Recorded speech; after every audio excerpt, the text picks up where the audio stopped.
paz do Senhor, irmãos e irmãs. Amém. Mais uma vez, dou glória a Jesus Cristo, poder estar aqui junto com os irmãos para dividirmos a palavra do Senhor. Gostaria agora de orar ao Espírito Santo de Deus e pedir a cada um dos irmãos e irmãs que também façam oração, pedindo, clamando ao Espírito Santo de Deus, que nos dê entendimento, nos dê discernimento para entendermos a palavra de Deus, que essa palavra possa frutificar em nossos corações, possa nos trazer ensinamentos e possa, acima de tudo, trazer ainda mais intimidade com o nosso Deus, nosso Senhor Jesus Cristo, em comunhão com o Espírito Santo. Amém. Irmãos, convido a todos para estarmos abrindo nossas Bíblias no Salmo 125.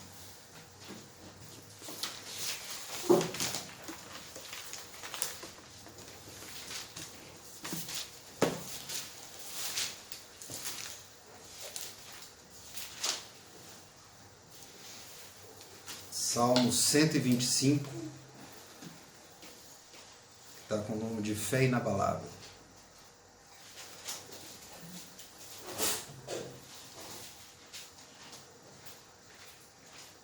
Eu vou fazer, primeiramente, a leitura do Salmo. Os que confiam no Senhor são como o monte Sião, que não se abala, firme para sempre. Como em redor de Jerusalém estão os montes, assim o Senhor, em derredor do seu povo, desde agora e para sempre. O cetro dos ímpios não permanecerá sobre a sorte dos justos, para que o justo não estenda a mão à iniquidade. Faze o bem, Senhor, aos bons e aos retos de coração. Quanto aos que se desviam para sendas tortuosas, levá-los-á o Senhor juntamente com os malfeitores. Paz sobre Israel. Amém? Irmãos, não é a primeira vez que eu trago aqui na palavra algum salmo. Que eu me lembro, já trouxe o Salmo 91, o Salmo 88, se não me engano, creio que o Salmo 23 também. Porque os salmos, eles trazem ensinamentos valiosos para a vida do cristão. E esse Salmo 125, os irmãos verão que ele também nos traz alguns ensinamentos que podem nos ajudar muito, né, na nossa caminhada aqui neste mundo, na nossa peregrinação aqui pela terra. Por que eu falo em peregrinação? Esse salmo, Salmo 125,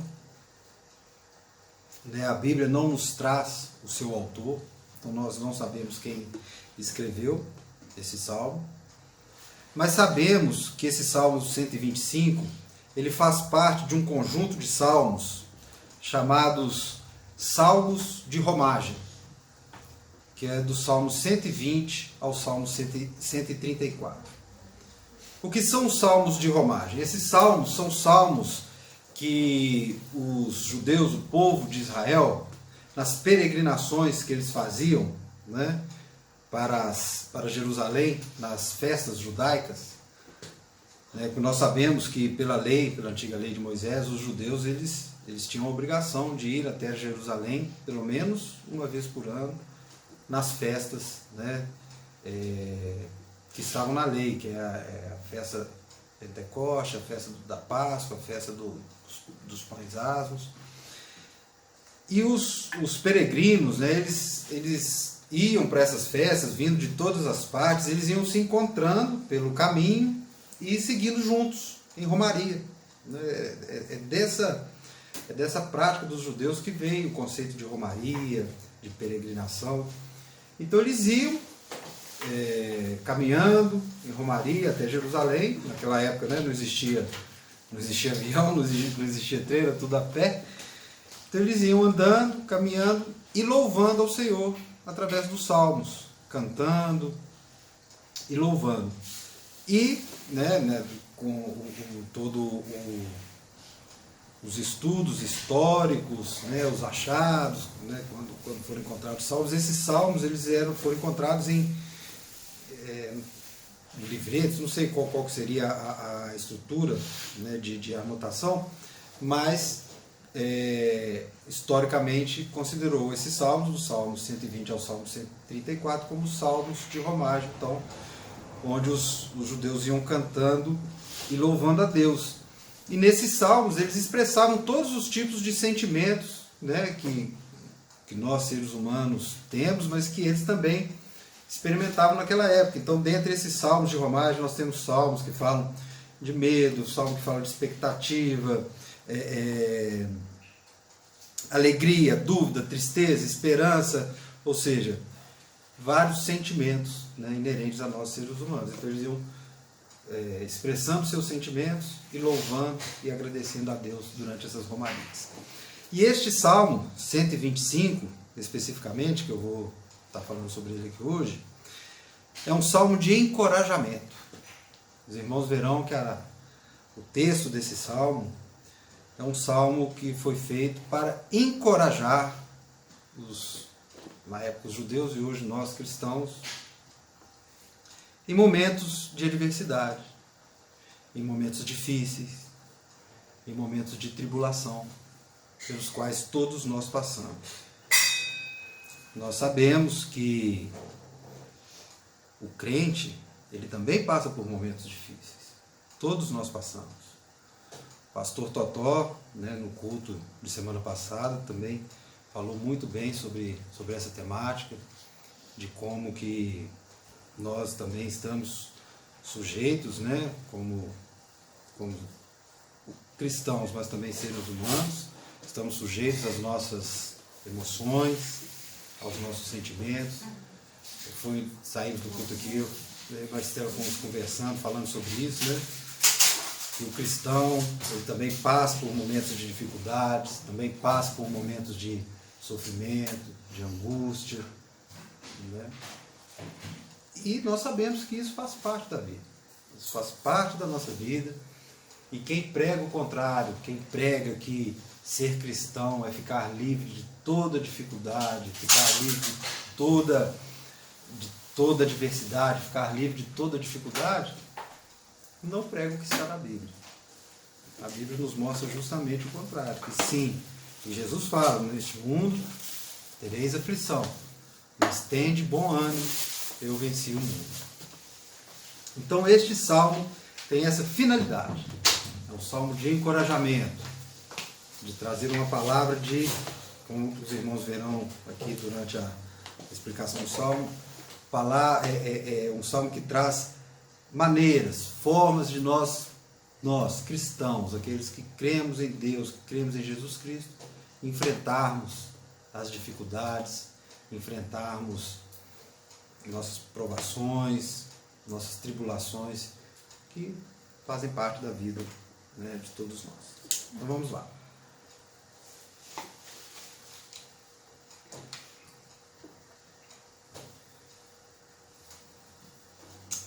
O que se percebe do texto desse Salmo 125, apesar da gente não saber quem o escreveu, mas nós vamos ver que ele fala para aquele cristão, como eu disse, que está passando por um momento de dificuldade, por um momento de adversidade, mas que provavelmente a época que ele foi escrito para o povo de Deus que vivia sobre algum tipo de opressão dos ímpios, né, que estavam sofrendo alguma forma de perseguição, alguma forma de tribulação, ou seja, um período que o povo de Deus, o povo de Israel, que estava sofrendo de alguma forma. E se nós formos analisarmos, né, a história do povo de Israel descrita ali no Antigo Testamento, nós podemos entender que este salmo foi escrito em algum momento em que o povo de Israel passava por essa opressão dentro de duas possibilidades. Né? Não tem como definir qual das duas, mas as duas acontecem em vários momentos, em várias passagens ali no Antigo Testamento. Se nós pegarmos o livro de Juízes, de Crônicas, de Reis, nós vamos nos deparar com isso a todo momento. Ou no momento em que a nação de Israel, que o povo de Israel estava ali na sua própria terra, mas sofrendo o ataque daqueles povos vizinhos, daqueles povos inimigos, né? Nós sabemos, filisteus, amorreus, moabitas, amonitas, vários povos que guerreavam com o povo de Israel ali durante vários períodos, durante várias fases, partes da história ali, e que em muitas dessas batalhas o povo realmente ficava oprimido. Muitas vezes, né, esses povos eles invadiam a terra do povo, tomavam ali o poder, e até Israel recuperar novamente o povo sofria muita opressão, sofria muito na mão daqueles reis inimigos. Então no Antigo Testamento nós temos várias e várias passagens que relatam, né, esses acontecimentos. Então é um salmo que pode ter sido escrito num desses momentos em que o povo estava ali sofrendo uma opressão filisteia, amonita, moabita, não sabemos, mas é uma possibilidade. Ou uma outra possibilidade seria de quando o povo de Israel estava sendo governado por um rei judeu que se afastou dos caminhos do Senhor e se tornou ímpio, se tornou o opressor. Então eles estavam sendo opressos pelo próprio rei de Israel, e nós também temos várias passagens no Antigo Testamento que citam isso. Inclusive, na última vez que eu estive aqui, né, trazendo a palavra, eu citei sobre Manassés, né, sobre Amon, o rei Manassés, que foi um rei ímpio, um rei muito mau, e Amon a mesma coisa, até vir Josias e quebrar toda essa maldade. Mas então o povo de Deus também sofria. Esses reis, Manassés, por exemplo, ele profanou o templo, e aquilo para o povo de Israel era um sofrimento muito grande, perseguia, era muita perseguição. Então foi um salmo escrito, nós temos esse contexto histórico. Então uma dessas duas possibilidades foi quando esse salmo foi escrito. Então foi um salmo escrito para um momento em que o povo de Deus estava sofrendo. E nós podemos trazer que, mesmo esse salmo tendo sido escrito há milênios atrás, em algum desses momentos que eu falei do Antigo Testamento, nós sabemos que a história do povo cristão, ela é uma história de perseguição, ela é uma história de opressão. Então ele é um salmo que ele tem uma aplicação, ele tem um ensinamento, ele traz uma mensagem que ela pode ser aplicada ao longo de toda a história, né, do povo crente, do povo cristão até os dias de hoje. Então o povo cristão sofreu opressão do Império Romano na época de Jesus Cristo, depois veio sofrendo opressão ali de outros povos que foram crescendo e se tornando inimigos, né, como os muçulmanos perseguiram muito. E até hoje, mesmo não tendo essa perseguição, essa opressão aberta, como, né, tinha no passado, a gente sabe que os crentes, né, aqueles que seguem a Cristo, muitas vezes nós somos perseguidos, oprimidos pelo mundo, pelas pessoas que estão no mundo, colega de trabalho, um professor na faculdade, um familiar. Então existem muitas formas de opressão dos ímpios, né, daquelas pessoas que são ímpias, que estão no mundo e que não aceitam muitas vezes a nossa fé, ou muitas vezes querem nos desviar da fé, porque nós sabemos que o que impera nesse mundo é isso, né? O próprio Jesus nos ensinou, né, que o príncipe deste mundo é o maligno, né? Jesus diz, não tem nada com ele. Então toda essa forma de opressão que os crentes verdadeiros, aqueles que realmente são tementes a Deus, tementes a Jesus Cristo, sofrem, podem utilizar esse salmo como ensinamento, como mostrando formas, maneiras de como o cristão ele pode se comportar, como ele pode enfrentar esses momentos de tribulação, esses momentos de dificuldade, esses momentos de opressão que podem realmente ocorrer em nossas vidas. Então, se pegarmos aqui o texto do Salmos 25, a gente consegue tirar três atitudes que o crente deve ter, que o cristão deve ter nesses momentos de adversidade, nesses momentos de opressão, de tribulação. A primeira atitude é a que está do versículo 1 ao versículo 3, e que nós podemos tratar como a atitude de lembrar das promessas de Deus. Nós devemos lembrar das promessas de Deus. É o que o Salmo fala. Os que confiam no Senhor são como o monte Sião, que não se abala, firme para sempre. Os que confiam no Senhor não se abalam. Confiar significa estar firme na palavra de Deus. Estar firme nas promessas de Deus que Deus vem trazendo para o povo dele desde o Antigo Testamento. Desde o início da aliança de Deus com Abraão, ele vem trazendo promessas para o povo de Deus, e essas promessas vêm se cumprindo, mas essas promessas se cumprem através da confiança no Senhor. E confiar significa firmar na palavra dele. Na época, que esse salmo foi escrito, já existiam certamente os livros da lei de Moisés, já existiam outros salmos, certamente já existia o livro de Isaías, provavelmente o livro de Jó. Então, na época que ele foi escrito, já existiam a palavra de Deus escrita, onde os cristãos, os crentes, na época, ou aqueles que temem o Senhor, deveriam se firmar. Então, é essa a mensagem que o salmo traz. Confiar no Senhor é a fé. Isso é o significado da fé, a fé inabalável. E hoje nós podemos trazer essa confiança na palavra do Senhor para os evangelhos do nosso Senhor Jesus Cristo, que é a espada, é a palavra, é aquele que não vai deixar nós nos abalarmos, que nós vamos estar firmes.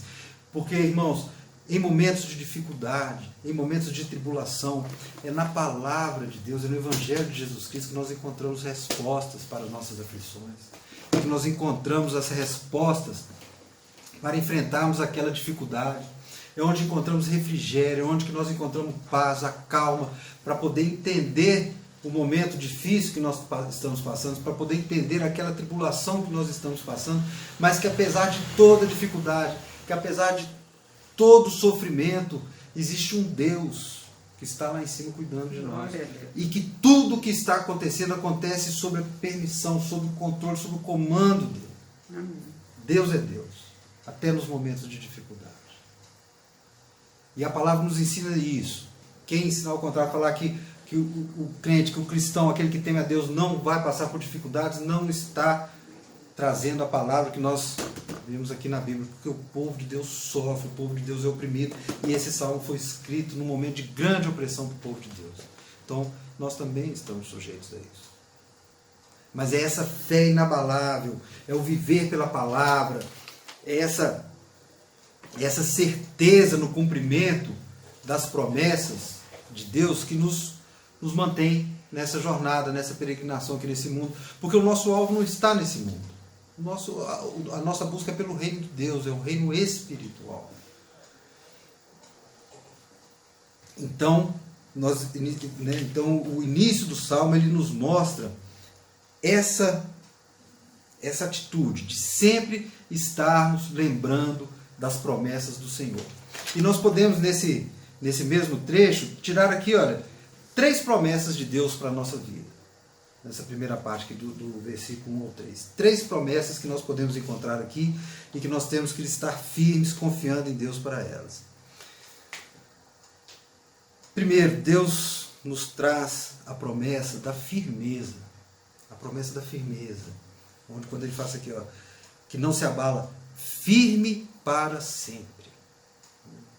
Os que confiam no Senhor são como o monte Sião, que não se abala, firme para sempre. O monte Sião, o monte é uma montanha rochosa. É essa a imagem que nós temos que ter nessa promessa da firmeza. Que nós somos como aquele monte Sião, como aquela montanha. A montanha não se abala, a montanha não se move, a montanha não cai, a montanha não tropeça, ela é firme. Então Deus traz essa promessa de que pela fé, nós podemos sofrer problemas, tribulações, dificuldades, mas nós vamos continuar firmes, inabaláveis, porque não somos nós somos fracos. Essa firmeza vem de Deus. É Deus que nos dá essa firmeza pela fé, nos mostrando através da sua palavra que nós devemos persistir, que nós devemos continuar junto com eles, enfrentando toda tribulação, rompendo em fé, buscando a fé inabalável. Então essa é a primeira promessa que a gente pode tirar aqui, né, do Salmo 125. A segunda promessa, meus irmãos, é a proteção de Deus. Quando ele fala aqui, olha, no versículo 2: como em redor de Jerusalém estão os montes, assim o Senhor em derredor do seu povo, desde agora para sempre. É a imagem da proteção. Como os montes ao redor de Jerusalém, que Jerusalém era uma cidade que ao redor de Jerusalém existia uma cadeia de montanhas e montes que protegiam Jerusalém. Essa é a imagem que o salmista está nos mostrando aqui. Que aqueles que confiam no Senhor, eles vão estar protegidos. Como Jerusalém estava protegido por aquelas montanhas, o crente em Deus, o crente em Jesus, também vai estar protegido. E como eu disse, essa proteção não é evitar os males, não é evitar os problemas. Tudo isso nós vamos sofrer, todos nós. Mas essa proteção é para que nós não nos afastemos de Deus. É aquela proteção que mesmo no pior momento, mesmo na maior dificuldade, Deus não vai permitir que nós nos afastemos dele. Ele não vai permitir que o diabo e que as coisas desse mundo nos ataquem a ponto de nós nos afastarmos dele. Podemos sim ter dificuldades e sofrimento, mas a promessa de Deus é que ele nos protegerá e não nos deixará nos afastar dele. E a terceira promessa, irmãos, que nós podemos trazer, ela vem do versículo 3, é uma promessa de livramento. É uma promessa de livramento. O cetro dos ímpios não permanecerá sobre a sorte dos justos, para que o justo não estenda a mão à iniquidade. Olha que texto bonito. O cetro dos ímpios. O cetro é aquele bastão, a significação do cetro é o poder. É o ímpio que tem algum tipo de poder sobre, aqui na época falando sobre a nação de Israel, e que hoje nós podemos ver autoridades, governantes, patrões. Aí você tem uma série de pessoas que possam ter alguma ascendência sobre nós cristãos, ou seja, estar com alguma ascendência de poder sobre nós e ser ímpio. Né? Aquele patrão que não aceita o funcionário ser cristão e que fica tentando desviar. Ou é o governante injusto que persegue. Né? Ou é a liderança política ou a liderança social que persegue de alguma forma a igreja de Deus. E essa parte fala que Deus vai nos dar livramento. Não vai...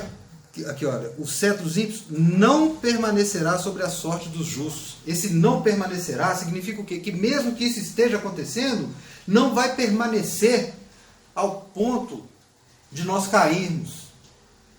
Não permanecerá ao ponto de nós nos entregarmos àquele desejo do ímpio. É o que Deus está mostrando. Quando a gente ouve falar que Deus não dá uma provação maior que a gente não consiga suportar, é isso aqui.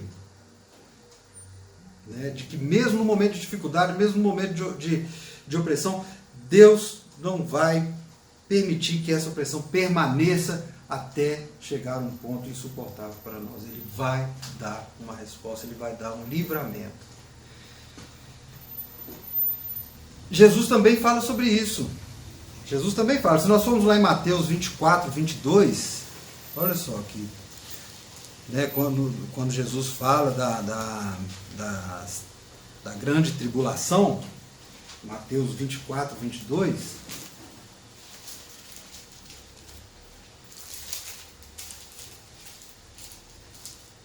também remete a isso que o salmista está falando. Na verdade, o Salmo nos remete ao ensinamento de Jesus. Mateus 24, 22. Não tivessem aqueles dias sido abreviados, ninguém seria salvo. Mas, por causa dos escolhidos, tais dias serão abreviados. Uma promessa de Deus. De que por mais que esse mundo possa estar nos oprimindo hoje com tanta maldade, com tanta iniquidade, vai chegar um momento que Jesus não vai permitir mais que nós soframos, e ele virá para juízo. E é o que Jesus está nos ensinando aqui. Deus não vai permitir que essa opressão chegue ao ponto de ser insuportável, né? Então ele fala que os dias serão abreviados. O apóstolo Paulo também nos ensina isso. O apóstolo Paulo também nos ensina isso, lá em 1 Coríntios 10, 13.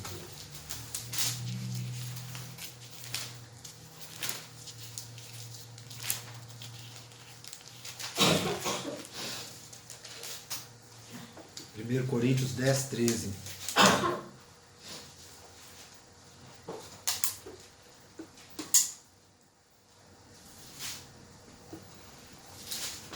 Onde ele fala: não vos sobreveio tentação que não fosse humana, mas Deus é fiel e não permitirá que sejais tentados além das vossas forças. Pelo contrário, juntamente com a tentação, vos proverá livramento, de sorte que a possais suportar. Então, é a mesma coisa que o Salmo está falando. Deus não vai permitir que as tentações que nós soframos, elas sejam a tal ponto que não possamos suportar. Antes disso acontecer, Ele vai nos dar livramento. É aquela frase, né, que nós conhecemos muito: Deus está no controle. Deus está no controle. Então, por mais que nós estejamos passando por dificuldade, meus irmãos, Deus está no controle. Ele não vai permitir que essa tribulação, que essa opressão, ela chegue ao ponto de não suportarmos. Porque a força vem dele. Ele é a rocha, ele é a nossa fortaleza. Desde que tenhamos fé. A fé inabalável, e que essa fé busque a palavra de Deus. Então, do versículo 1 ao versículo 3, eu falei das atitudes do crente, lembrando das promessas e buscando, né? Lembrar dessas promessas e crer, firmar nelas. O versículo 4, ele já fala sobre a oração. A oração é uma forma, uma atitude que nós devemos ter para enfrentar nossas dificuldades. Porque quando ele fala assim, ó, faze o bem, Senhor, aos bons e aos retos de coração. Faze o bem, ele está pedindo para o Senhor fazer o bem aos retos e aos bons de coração, ou seja, o povo de Deus. Então isso é uma súplica, isso é uma oração. A oração, a gente tem oração de agradecimento, mas a gente tem uma oração de súplica também. É um pedido, proteger, livrar, né? Fazer o bem. E esse bem aqui não é bem material, não é fazer o bem. Ah, Senhor, eu estou firme com o Senhor, então me dá bem material, me dá, né, prosperidade, me dá conforto. Não. O bem aqui é bem espiritual. É estarmos espiritualmente firmes com o Senhor. É estarmos espiritualmente dependentes, íntimos de Deus nesse momento de dificuldade, nesse momento de opressão. Então, outro ensinamento que esse salmo traz é esse, da oração. No momento de dificuldade, buscarmos a oração. E a outra atitude é a que está no último versículo, que é o versículo 5, que é vigiar quanto às tentações. Olha só, vigiar. Quanto aos que se desviam para as sendas tortuosas, levá-los ao Senhor juntamente com os malfeitores. Então, vigiar por quê? Porque diante de tudo isso que nós falamos, nós devemos vigiar, porque aquele que ceder, aquele que abandonar, aquele que se desviar diante da dificuldade, ele será julgado. Em algum momento, a palavra nos ensina que haverá um julgamento. Então, esse último versículo ele traz essa exortação, ele traz essa atitude que nós devemos ter de vigilância. Nós devemos vigiar. Vigiar para não desviarmos. Porque, dependendo da adversidade, da opressão, né, aquele que não tiver cumprido os outros passos, que não tiver firme em oração, que não tiver a fé inabalável, que não tiver a certeza das promessas do Senhor, ou seja, que o caminhar espiritual dele esteja, de certa forma, fraquejando, ele pode cair, meus irmãos. É nesse momento que a igreja é importante. É nesse momento que a comunhão entre os irmãos é importante, que se nós percebermos, se nós tivermos a oportunidade, tivermos um irmão abalado, não suportando, ou achando que não vai suportar a adversidade, é onde que nós devemos trazer a palavra do Senhor para ele, onde que nós devemos trazer esses ensinamentos de firmeza, de permanecer firme na fé, de orar, de vigiar, que a promessa de Deus virá. Mas para aqueles que se desviarem e tomarem o caminho dos ímpios, como ímpios eles serão, né, tratados. É o que o Salmo nos traz.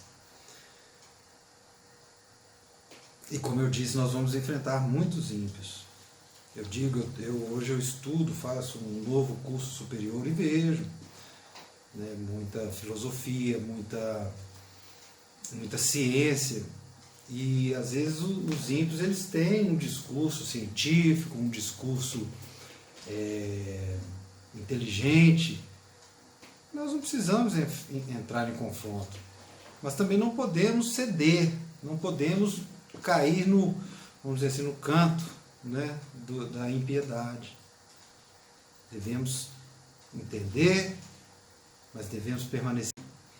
Então esse é um dos ensinamentos que esse salmo nos traz, que nessa nossa jornada aqui, nesse mundo, nessa nossa peregrinação, nós estamos enfrentando um mundo hostil, nós estamos enfrentando um mundo com muita maldade, com muita malignidade, com muitos ímpios tentando nos desviar do caminho. Quando a gente está bem, está fortalecido, é difícil disso acontecer, mas nós devemos ter esse cuidado justamente nos momentos das fraquezas, nos momentos das adversidades e dificuldades. É que nós devemos vigiar, fortalecer, firmar, para que não sucumbamos a esse mundo hostil e aos ímpios. E nessa jornada, Deus vai estar cumprindo as promessas que eu falei aqui anteriormente, de nos manter firme, de nos proteger e de nos dar livramento. Então nós temos que peregrinar aqui nesse mundo com essa certeza das promessas de Deus, as promessas de Cristo, o Filho de Deus que depois veio para nos trazer a salvação. Nós somos lavados no sangue do Cordeiro. Nós somos ovelhas do aprisco de Jesus Cristo. Devemos crer nessas promessas para mantermos firmes nessa nossa caminhada. Porque o nosso alvo não está nesse mundo, meus irmãos. O nosso alvo é o reino espiritual, é o reino de Deus. Não deixar que esse mundo nos desvie da nossa caminhada. E finalizando é aquilo que eu já falei aqui um pouquinho, onde que o Salmo termina, que o Salmo termina falando sobre o juízo. Jesus fala sobre o juízo. Jesus fala que ele vai voltar para julgar. Não sabemos quando, mas um dia haverá o julgamento. E nós temos que então permanecer firmes com todas essas atitudes que eu falei antes. Para quê? Para nós recebermos a nossa vitória. Mas a vitória que nós vamos receber não é nesse mundo. A vitória que nós buscamos é no mundo espiritual. Por mais que nesse mundo nós possamos estar sofrendo, meus irmãos. Obviamente, pregar uma palavra de prosperidade, pregar uma palavra de paz, de amor, é uma pregação, né, bonita. A gente quer sim falar sobre isso. Cristo fala sobre o amor. Né, o apóstolo João é o apóstolo do amor. Os ensinamentos de Cristo trazem amar a Deus sobre todas as coisas, amar o próximo como a si mesmo, mensagem de amor. E é esse amor que nós temos que ter em nosso coração. Amor aqui dentro. Para que nós possamos transmitir amor. Mas sabendo que o mundo é hostil. Sabendo que o mundo vai nos trazer adversidades. Sabendo que o mundo vai nos trazer provações e tribulações. Mas é o amor em Cristo. É a certeza da palavra de Jesus através do Evangelho. Onde ele fala que ele nos dá força para vencer o mundo. E nessa palavra. É no Evangelho, meus irmãos. É na palavra de Deus que nós vamos buscar a força, a firmeza, a proteção e o livramento para enfrentarmos toda e qualquer dificuldade. Então é essa palavra que eu quis trazer hoje para os irmãos através desse Salmo 125, o Salmo de encorajamento, o Salmo que traz o nome de fé inabalável, para que nós possamos ter essa coragem, meus irmãos, de enfrentarmos qualquer dificuldade, por mais que esse mundo nos faça chorar. O choro vem pela noite, mas a alegria vem pela manhã em Jesus Cristo e na palavra dele. É isso que eu desejo a todos os irmãos. Aqueles que possam estar enfrentando dificuldades, que eles tenham a certeza de que essa dificuldade vai passar. E que tudo está sob o controle de Deus. E que Ele tem um propósito para cada um de nós, nos momentos bons e nos momentos difíceis. Receba essa palavra, meus irmãos, em nome de Jesus.